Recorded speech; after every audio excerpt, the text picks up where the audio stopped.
अस्सलाम वालेकुम नाज़रीन, जश्न आज़ादी मुबारक। उसाफ टीम की तरफ से और मुदस्सर मलिक की तरफ से अल्लाह ताला हमारे मुल्क पाकिस्तान को कायम दायम रखे। मेरे साथ मेहमान हैं उम्मीदवार chairman town committee Kheda, focal person Fawad Chaudhry, Malik Basar Khokhar साहब।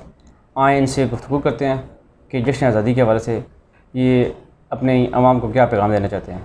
तो आए मलिक बासर खोखर साहब से बात करते हैं। औज़ुबिल्लाहि मिनश्शैतानिर्रजीम, बिस्मिल्लाहिर्रहमानिर्रहीम। मेरी तरफ़ से तमाम अहले वतन को, अहलियान ज़िला जेहलम, अहलियान तहसील पिंडदान खान और अहलियान खेड़ा को जश्न आज़ादी की बहुत बहुत मुबारकबाद। और मैं दुआ गो हूँ कि अल्लाह पाक हमारे वतन को हमेशा सलामत रखे और आने वाले जश्न आज़ादी में कश्मीर भी हमारे साथ आज़ाद होकर पाकिस्तान की खुशियों में वो भी शरीक हो। अल्लाह तबारक व तआला 2021 से कबल कश्मीर को भी आज़ाद करे। बहुत शुक्रिया, बहुत